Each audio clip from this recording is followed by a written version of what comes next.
really sometimes lead to spiraling thoughts in terms of what you plan on doing now that it's all over, and looking at now almost the second part of life. Now that the athletic journey is over, you really have to start thinking about your career and Right. what you want to do. And hopefully you've taken your education seriously while you're, being a student athlete, and same with athletes, professional athletes, all these crises. And I think that's ultimately what led me to the path I'm on today, but with, a lot of hardships along the way, and really trying to figure out how I could take, the first stage of my life in that athletic career, what I learned from that, how I can apply it to the second step so that I can use that momentum into, Right. the journey I'm on now today. Welcome to the Audacious Living Podcast, hosted by my man, Audley Stephenson, the Odd Man. Greetings and salutations. Welcome to the Audacious Living Podcast, where our mission is to empower you to live your best audacious life ever. It's always a pleasure to be here sharing insights and inspiration, and I genuinely appreciate you taking time out of your day to join us. Now, in each episode, we explore the stories and strategies as well as the experiences that can help you break free from limitations and embrace a life filled with purpose and passion. Now imagine you're climbing a mountain. The ascent is steep and the path can be treacherous. Along the way, you encounter obstacles that test your strength and resolve. Yet, as you climb, you're not alone. You have a support system of mentors who guide you and help you navigate the challenges. Each small summit you reach represents an achievable goal, a moment of celebration, and that's what fuels your motivation to keep going. This journey embodies resilience, the ability to bounce back from setbacks and keep pushing forward. Just like climbing a mountain, the journey of personal and professional growth requires determination, mentorship, and the recognition of the small victories. In today's episode, we sit down with Bryan Charleau. He's a seasoned sales professional whose journey exemplifies these principles. Bryan shares his insights on the importance of resilience, leveraging mentorship, and setting achievable goals, especially for those who are new to the sales industry. He's got a long career in sales. He's a dedicated consultant and trainer with a unique background in athletics and a proven track record in the sales profession. His journey took an unexpected turn when injuries ended his athletic career, leading him to discover his passion for sales. With a wealth of experience and a commitment to helping others succeed, Bryan is dedicated to guiding new salespeople through the challenges that they face and empowering them to find joy in their careers. His experiences make him an ideal guest for our discussion on resilience and mentorship. His journey from the world of sports to a successful sales career offers invaluable insights for anyone looking to overcome obstacles and thrive in their personal life. So now we've got you all set. Let's turn to our conversation with Bryan. Enjoy.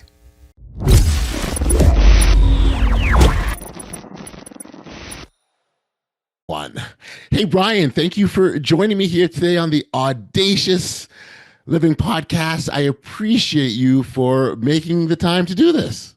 Well, thanks for having me. I really appreciate it. Yeah, no, this is great. I mean, I'm always pleased at the opportunity to engage in conversations or dialogues that can help others get to a better place, if you will. And, we talk on this podcast always and often about that best audacious life and what that looks like for people. It's going to be different, because we all on our own individual paths, but it's still our path nonetheless. And so,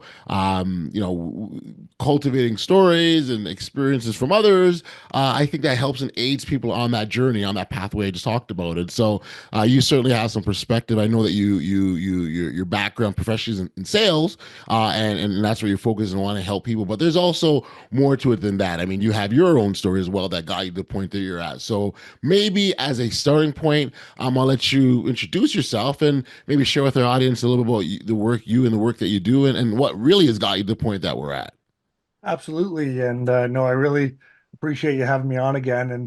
And I guess you could say it's been a bit of an unorthodox journey here for me, but one that I think a lot of people say when they get to that point where they wouldn't change it for anything. And one of those things was, and we kind of talked about it a little bit beforehand, is kind of growing up and looking at what I wanted to do career wise um, as an individual was really based around athletics. When I started growing up, and I would be at a hockey rink, a football field, a baseball diamond, my entire life, and that was just kind of a hyper focus of mine. And it's one of those things where at the time you can't really see the forest past the tree, and you're so ingrained into that world that life past that you don't really look towards, right? You're just really focusing on progressing every day, your next season, your next endeavor, your next level that you're trying to get to from an athletic standpoint. And that was a career path I was able to take and ride for a long time. And it eventually led to me playing university football at the University of Concordia in Montreal, Canada. And really, the work and effort that I put in to get there um, seemed to be paying off quite a bit. And that's what I had in front of me. And while I was in university, though, and carrying both my athletic and I guess academic endeavors, I ended up tearing my ACL twice, Mm. back to back, 6 months apart, Wow. Wow. um, which led to um, at the time it was again hyper focused on getting back and just trying to play that last season because it was a long time away from the game, but finishing up strong, rehabbing, getting back with my teammates and such.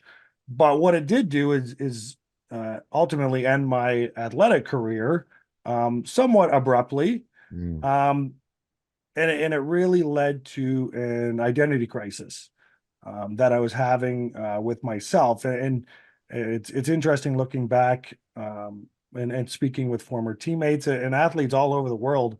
Really, it's not really talked about that ending that you have always pushed aside, that you've had it in the back of your mind, but until you actually face it in reality, um, you honestly try to put it aside. And when it kind of hits you, especially abruptly, it can really sometimes lead to spiraling thoughts in terms of what you plan on doing now that it's all over, and looking at now almost the second part of life. Now that the athletic journey is over, you really have to start thinking about your career and Right.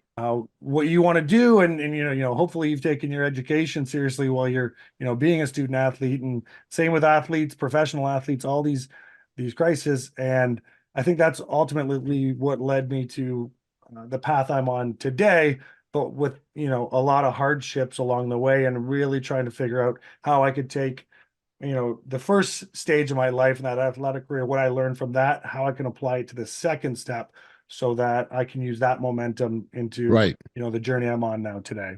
And so curious how you did that. I'd like to know how you made that. I was going to say leap, but but that transition. That's a better word. Yeah, and honestly, it was a real struggle at first. And it was one of those scenarios where um it's not an overnight thing. And honestly, it takes a lot of support from family and friends too, and you have to be very open about it. Like I remember having conversations about not being sure what I wanted to do, but trying to remain confident that if I applied myself, much like I did it in my athletic stage of my life, hard work typically pays off, even if you're not quite sure which direction it's going. And if you apply yourself to what you are doing, usually good things will happen from that.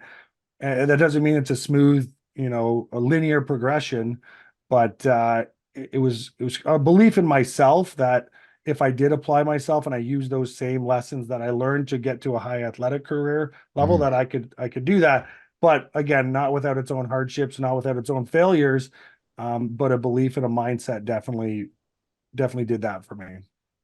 It's funny when you went back to and you mentioned your ACL injury and the two of them back to back. I mean, if you think about it, and you know this, the level of dedication and work and effort to come back after an ACL injury, right? So you go through this thing. It's certainly it's traumatic, but you got to put in the work. You do the work. You put in the effort just for it to happen again. That must have been devastating.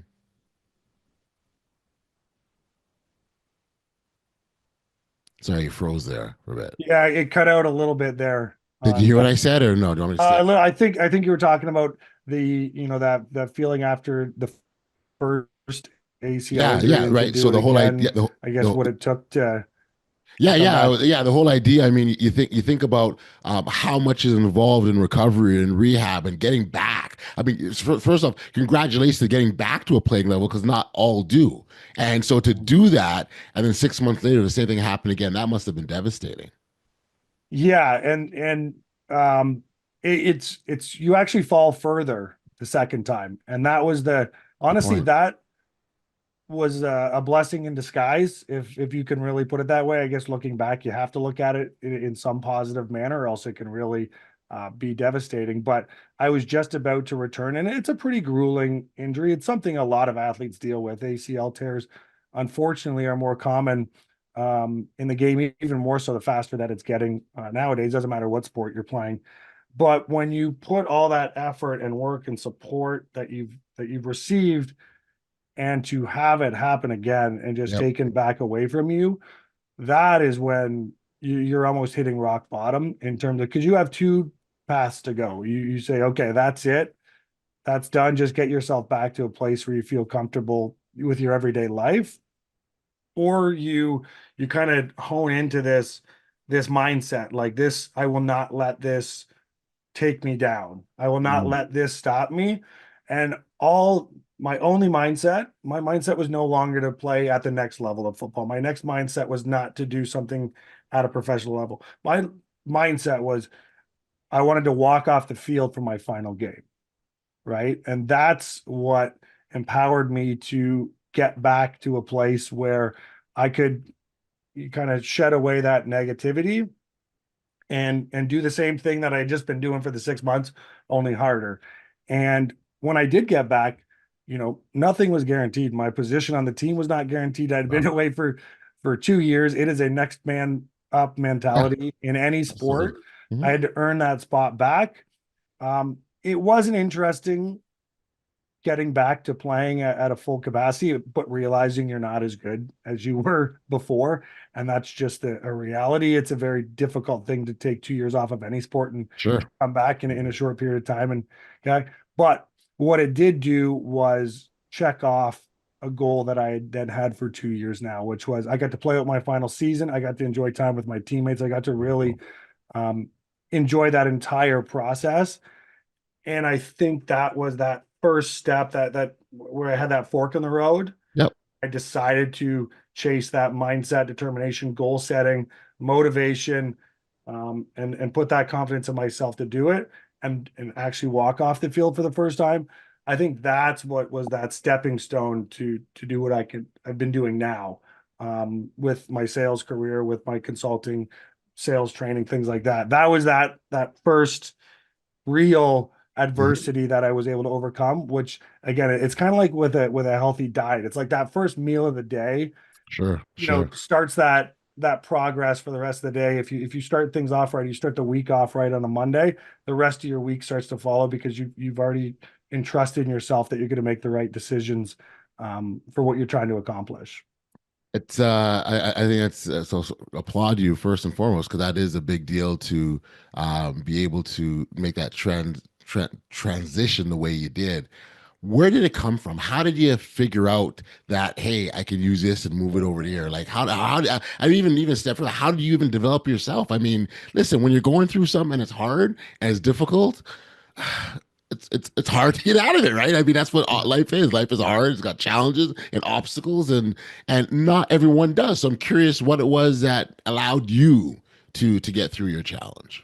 Yeah, I think the biggest thing that people have to take away, especially anybody that's listening that's in that spot right now, they're in the valley and not the mountain at the moment, Mm, is that it's so true about that iceberg effect. What people saw was me coming back to play 2 years later and was like, hey, wow, congratulations. That's it. What they didn't see was the low moments, the times when you're on your own, in your own head, wondering if it's worth it, wondering if it's possible, um, putting on brave faces when you didn't feel like doing it that day. And again, that's just not, overcoming an injury. This happens in people's everyday lives. Yes. And if they see the people that have accomplished and say, oh, well, they had this or well, they had that. Like, I don't have that at my disposal. I don't know that I can do that. Just know that person went through the same battles internally as you might be going through at the time. And just know that, again, it is not a linear thing. You're going to have real down days. And sometimes you have to, let yourself have that, honestly, Yeah. because if you keep repressing that feeling of being down on yourself, not sure if you're going to do it. If you just keep repressing that, one day and one thing could go wrong for you and it all comes out to the surface and it bubbles over and it might be a tipping point for you that you can't recover from. So you have to be aware of it going on. You have to let yourself sit in it sometimes, understand why you're feeling that, allow yourself to feel it, and then, get up the next day and start fresh again. So just know that it's not, and you're going to have those internal battles. You're going to have to rely on people, the people around you. You have to let them Right. support you. They want to help. The people in your life want to, let them. It doesn't have to be much, but let them be part of it. And you're going to realize that when you need it, they will still be there for you. Got you. Got you. Great, great, great words of advice. So, the time, how long was the time afterwards to get into the sales career and the work that you do now? Like, what was that process like for you? That it unfortunately has to come pretty quickly because once school's over with and bills start coming in and rent is lying, you have to. Sounds like you're describing life to me, Yeah, man. I know, right? And like I said, it comes when you haven't thought of it for 20 years, and then it comes at you. The rent is still due at the start of the month, no matter what, and you still got to eat and you got to do everything else. I did have to make some pretty quick transition into that reality of life, like everybody does. So, um, what what it did was I started to apply myself to sales. I actually started during my university career just to make a few bucks on the side, and I realized maybe it was something I could pursue after. Now, again, getting into sales, um, honestly, if there's some viewers that you have out there that are new to sales or in sales themselves, they understand that is a roller coaster of a profession Hmm. as well. Hmm. And a lot of people won't make it past that 6 month mark of doing that because it's just such a hectic environment. It's such it can be depending on your company and a lot of different factors, but it can be a cutthroat environment too, where if you aren't results driven and you can't accomplish those results early on, um, either A, you're going to be, maybe eating ramen noodles more often than you want to because the pay isn't great from a base standpoint, or Right. two, they might look at you and say, hey, maybe you just don't have it for this profession and look elsewhere as well. So it can be an environment where a strong mindset is crucial to do, and kind of, we can get into a little bit after, but that's where my kind of returning full circle to help those that are struggling with that side of it get through and over that hump and maybe realize the true benefits of this profession that I've found, 15 years later.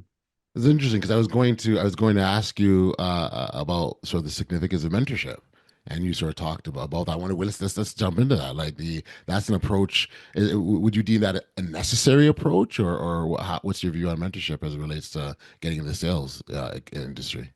Yeah, well, it's kind of like what I talked about before with athletics and over like injury and adversity and things like that. You have Mhm. to be able to let people help you that want to and are willing to. And when it comes to mentorship in a sales capacity, it is absolutely necessary. You will not find a successful salesperson, whether they've been successful for 10 years or 40 years, that can't point to a few people along their journey that really helped them through a difficult time. They had an aha moment with them, somebody who, was really successful either within their company or within their profession that took them under their wing to some degree and help them get, to that next level, and then allow them to take off themselves, right? A mentor, they're going to be there for you, but you're going to realize a good mentor knows when to come in and know when to pull back, know when you're struggling, when you might need some help, and also when to let you flourish, let you make mistakes, let you fall forward Right. on your own, because they can't just coddle you the entire time, right? And a good mentor knows how to do that. And one thing that I talk about is in the book as well, is that in order to find a good mentor, Mm-hmm. you have to be willing to put in the work yourself. A Right. mentor is not going to look for somebody sitting there twiddling their thumbs in the corner and be like, I'm going to go help that person. They're going to be looking for someone who's doing everything in their power to create their own success, but they don't have a direction on how to do it. Mm-hmm. They might just be running into wall after wall after wall, but guess what? They're still running. They're still putting that effort in, and they're maybe bouncing around. They don't quite have a structure as to how to be successful. That's the person a mentor is going to look for.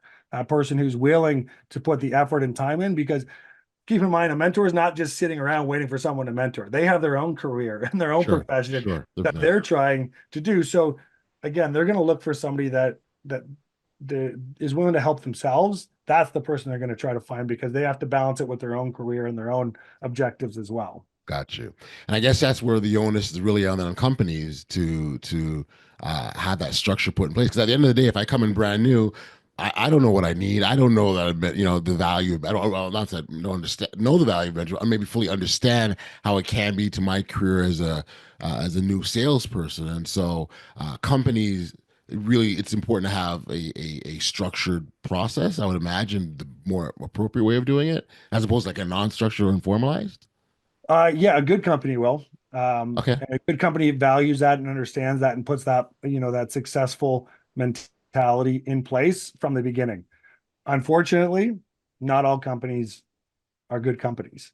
And when you're starting in the sales process, a lot of companies aren't always looking to hire people out of university, or looking for people who have just had a career transition that went from XYZ career into a sales career, and have that in place.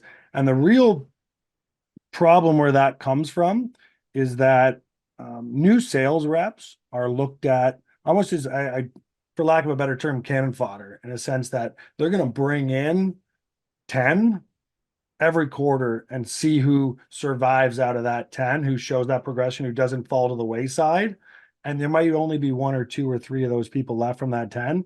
And once they separate those two or three, then they start applying their resources to help build up those other people. So unfortunately, especially when new salespeople are getting in that have been hired by a company that doesn't require any experience, they're kind of on their own to figure it out and using an outside source. Sometimes, again, everything's going to be different. You just have to realize that it's not always going to be structured for your success yet. And they want to see if you're able to survive and then do so. So sometimes early on, it's on your own to show that willingness and get the reason, or look outside the company to help yourself to apply yourself and be better. And then, maybe those resources will come after. Would you say that's kind of the biggest challenge for someone jumping in brand new, that they don't have all of what you just described? 100%.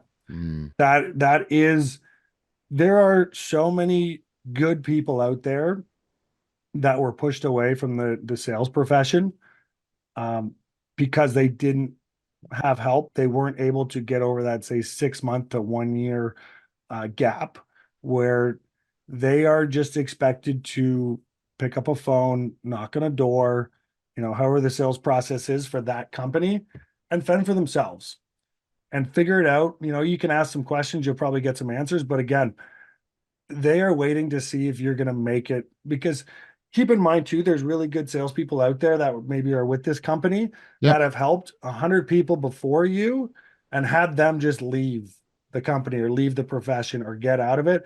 And it feels like wasted resources on their own end, or something that might have set them back on their trajectory. So it's nothing personal usually. But that's kind of why, and like I said, with the reason I wrote this book is for those people that don't know where to turn, and just a little bit of guidance, just a little handbook to say, hey, you're going through what every successful salesperson has gone through as well. They just made it to the other side. And unfortunately, too, is when you're in that new company, you see people being successful over here, and Yes, here. yes, yes. And you're like, well, they come into the office a little bit later, or they're taking off for a longer lunch, or well, guess what? They've already put in the work, the foundation to have those benefits that you haven't earned yet, right? So it's a very hard to also, especially if you come from a structured input output system where you clock in 9 to 5 and you make X amount of dollars and you go home and you know what to get on your paycheck.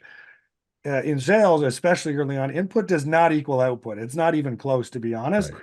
And then as you get better, input is usually a little bit less and the output's more, right? Because of that work that you put in initially. So that's a difficult thing to see when it's not as structured as maybe you were used to if you're coming from a different profession.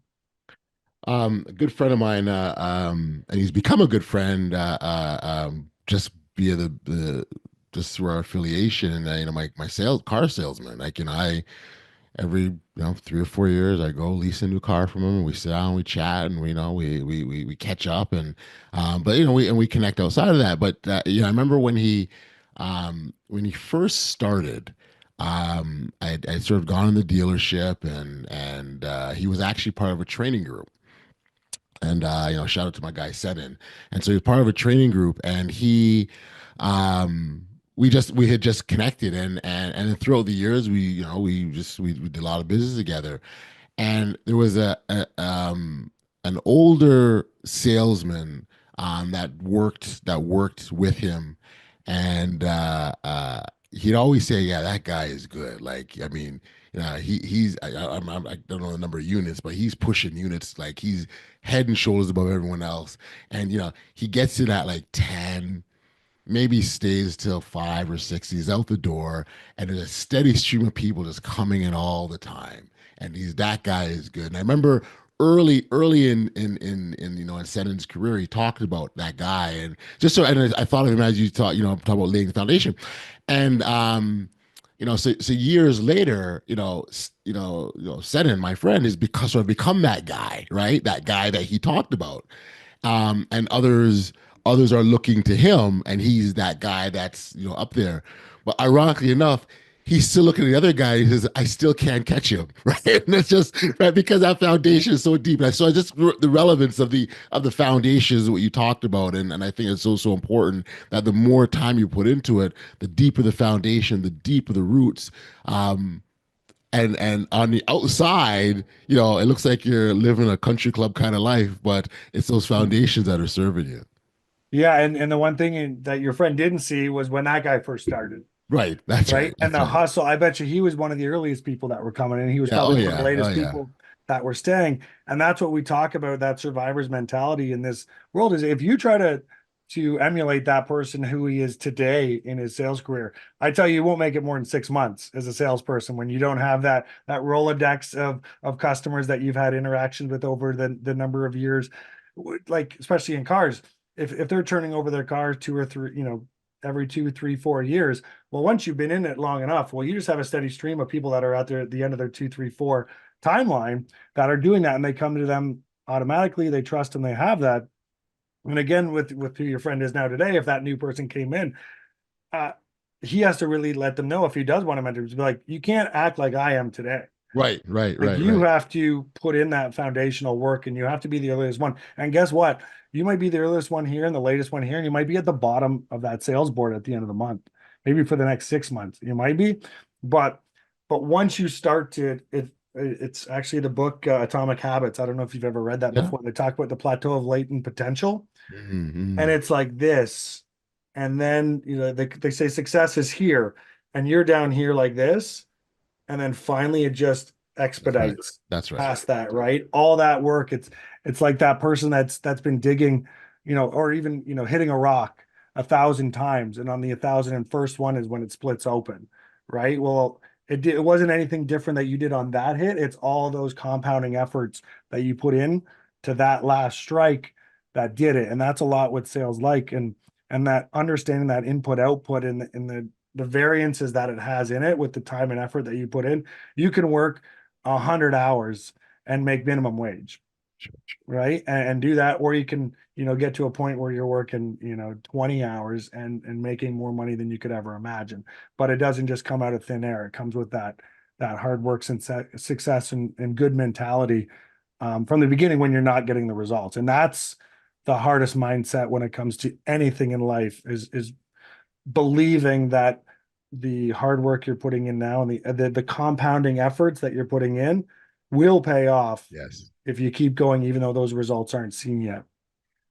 And I wonder if we talk a minute for those that are results focused, because I think those individuals, that mindset rather, will probably struggle the most early going because as you mentioned, the results are not going to be there.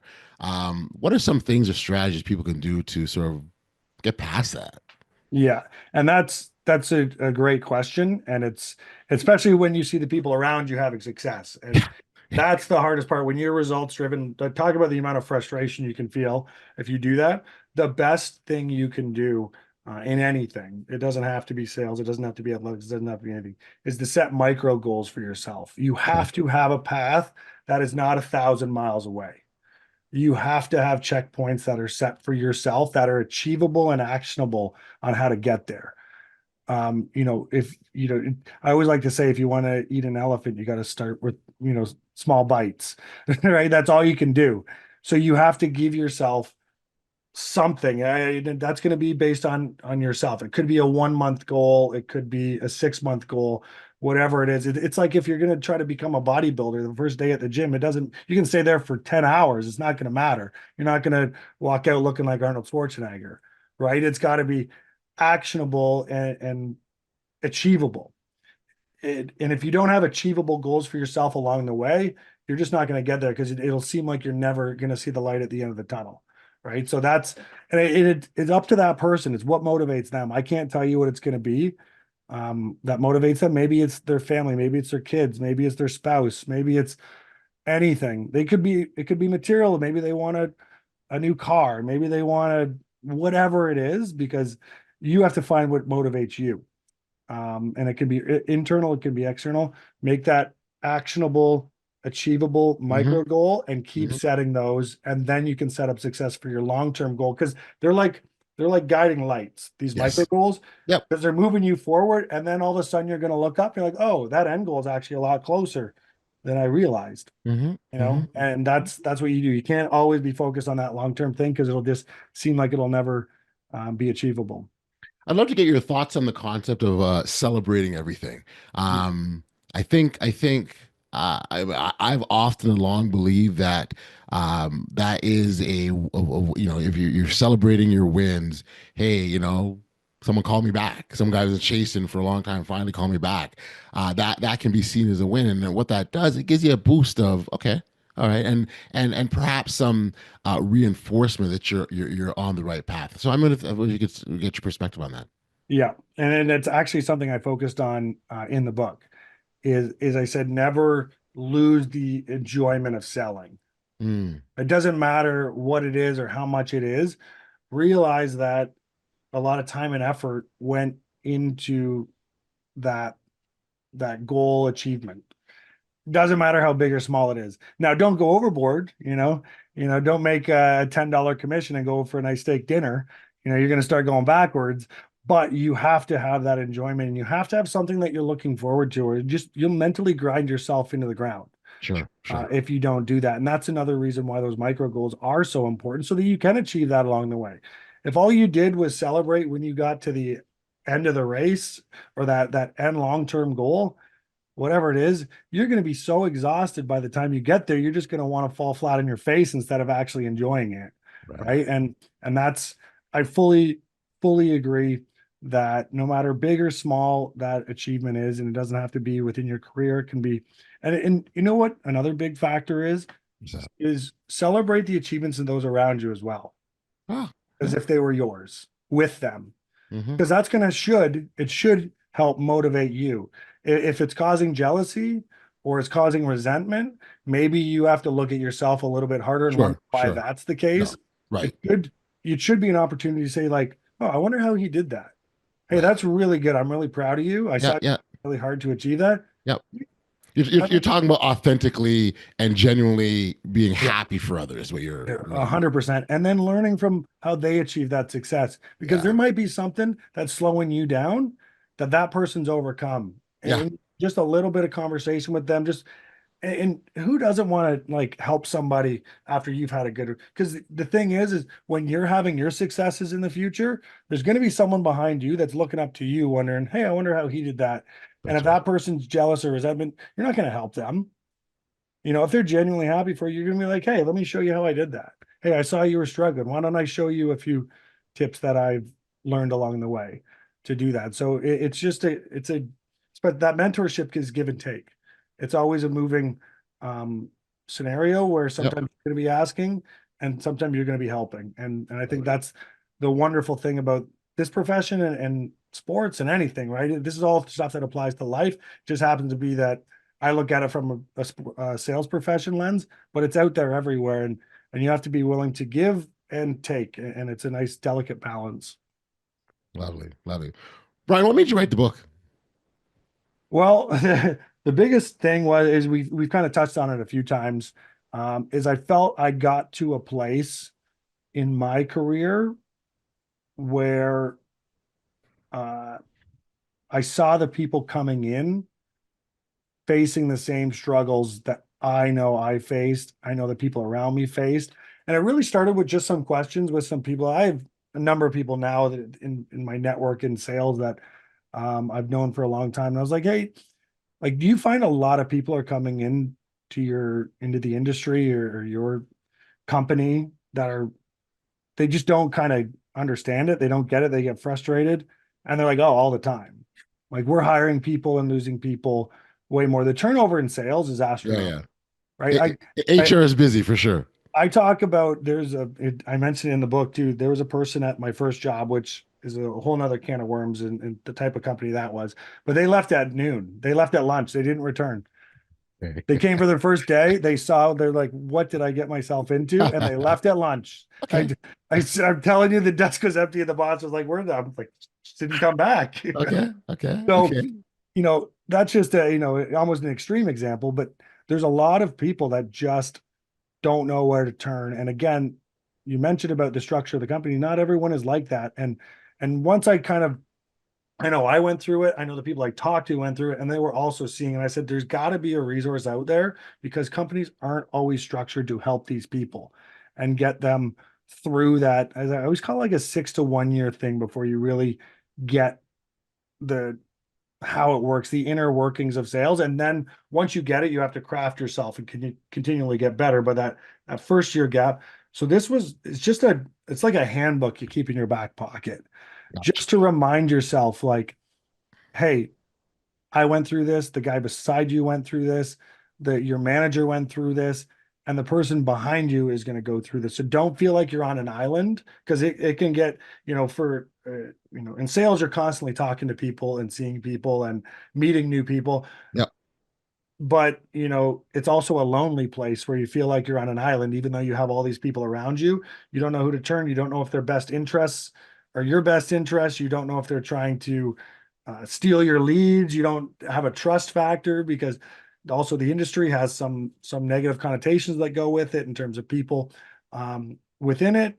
So this was just honestly something to take home. It's like 110 pages. It's meant to be read in like 2-3 days to just be like, oh, okay, I'm not the only person going through this. Everyone that has had success is going through this, and I can have that success if I can get through this. And it's something that you can just keep referencing and be like, oh, you know what? I remember him talking about that. Mm-hmm. What did he say about that? Oh, you know what? I did finally overcome, that fear of rejection. I'm getting out there. Maybe what did he talk about next? And I have a whole thing on mentorship, exactly what we talked about. Just it seems basic, Right. and you're through it. When you're starting and you're in it, it's cloudy and you don't know where to turn. So it's just a little something to keep on your nightstand just to flip through every so often. And when you do have those down times and you're by yourself and you're wondering what the heck I got myself into, pull that out. It's a little reassurance like, man, you can get through this, take one thing from the book today, apply that tomorrow and see, where it takes you and start that upward trajectory again. Gotcha. For our audience, let's get the title one more time and where they can get a copy of it for themselves. Yeah, it's called Pitching Sales, a complete guide to becoming a sales professional. Again, it's just a way to, if you don't know where to turn, you just need a little bit of a handbook, some guidance. It's got tons of personal experiences from not only myself, but other people in the industry that have done it. The best place to grab it is on Amazon. Just type in Pitch and Sales. It's only like $15. It's a handbook. It's just flip through it. If it gives you one piece of advice, it's worth it. Because I always talk about in sales, the reason why I love sales as a profession is you can increase your salary the next day. Sure. You know, some people, if they want a managerial promotion, they got to go to school and Right. for 3-4 years, right? And it's just this lasting thing. Or if they want a promotion, they got to grind it out for 5 years, or a raise, they got to wait till the next year. In sales, you can go make a sale the next day and make some money and change the outcome of your day, your week, your year, Sure. your career. So that's just a reminder, like, hey, if you actually put the time and effort and craft your profession in this industry, you can be very successful. But just know that, it does take that time and effort. So it's just little reminders like that. So they can grab it on Amazon. $15. It'll take you 2 days to read. And hopefully you take something from it. One last thing I want to ask about is personal distractions. They're again, we're talking about the sales journey and the level of focus and all the different pieces, the elements that need to be in place. But then there's also the distractions outside in our own personal lives. Like everyone's got a life. No one's just one thing all the time. And so, the word balance really speaks to me in that regard. I don't know if you can sort of touch on the significance of just balance in our lives. Yeah. I think that's the best way to describe it, as balance. But what some people don't always realize is balance is not always in the middle.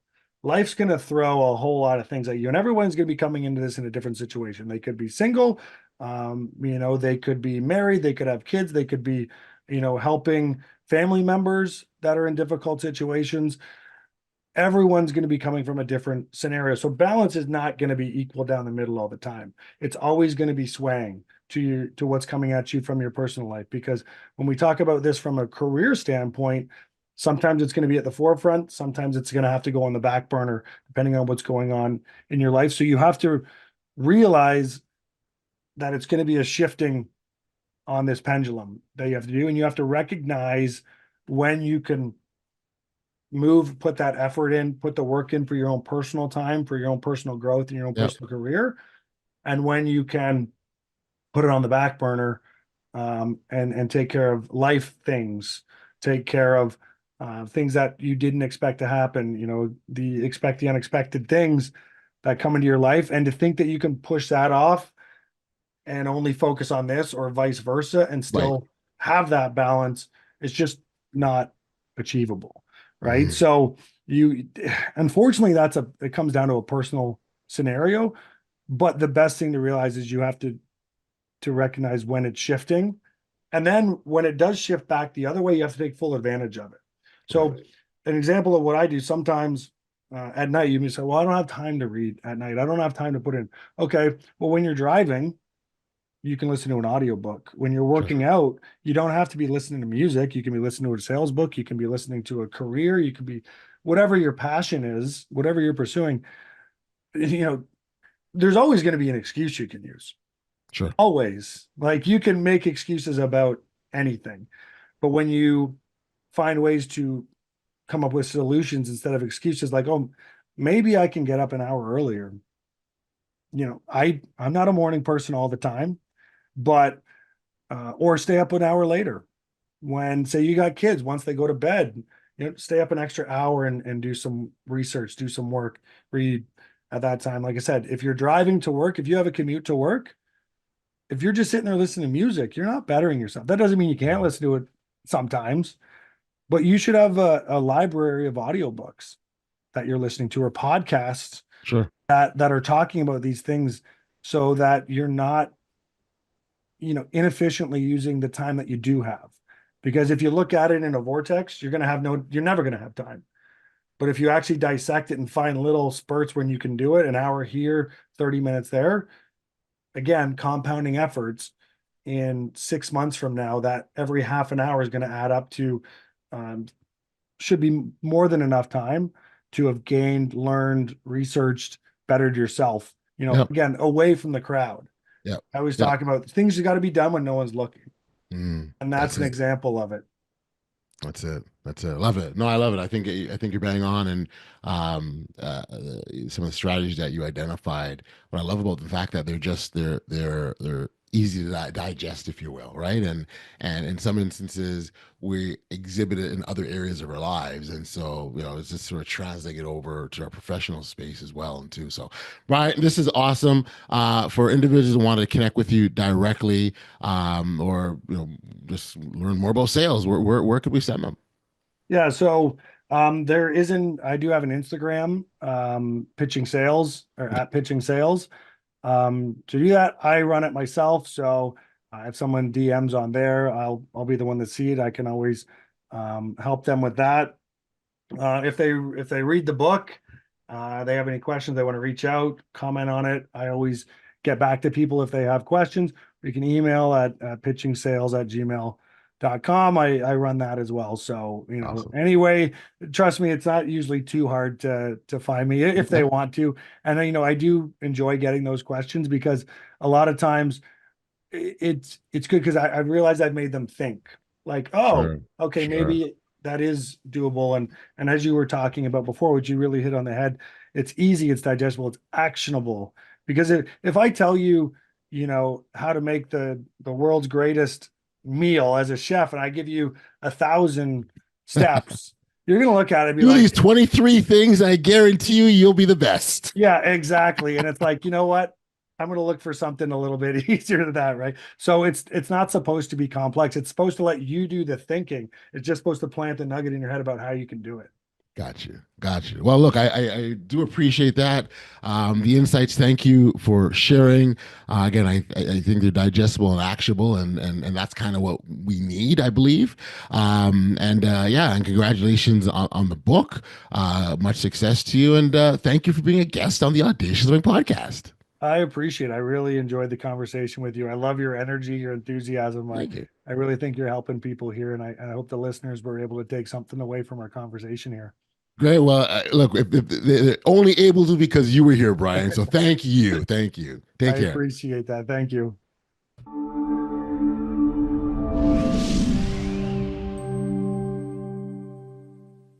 Back we are here on the podcast. And much thanks and appreciation goes out to Bryan for being here. During our conversation, he emphasized the significance of resilience in both personal and professional growth. He discussed how new salespeople often face a steep learning curve and the importance of having a strong support system to help them navigate the challenges ahead. Bryan also highlighted the power of mentorship, encouraging listeners to seek out guidance and support from experienced professionals in their field. Most importantly, he urged everyone to celebrate small wins, which I'm a total fan of. Longtime listeners of the podcast would know, celebrating small wins along the way, as these moments can provide the motivation and joy needed to continue pursuing larger goals. And what I personally loved about the interview with Bryan was his genuine passion for helping others succeed. His enthusiasm for mentorship and for the sales profession is contagious, and his insights about finding joy in the journey truly resonate. If you'd like to connect with Bryan directly or learn more about him, you can find him on Instagram at Pitching Sales, or reach out via his email at pitchingsales@gmail.com. I highly encourage you to reach out whether you have questions about his journey or need advice on navigating the sales industry. Additionally, Bryan has authored a book entitled Pitching Sales, a complete guide to becoming a sales professional, and it's available now on Amazon. This handbook is a fantastic resource for anyone looking looking to enhance their sales skills and find success in the industry.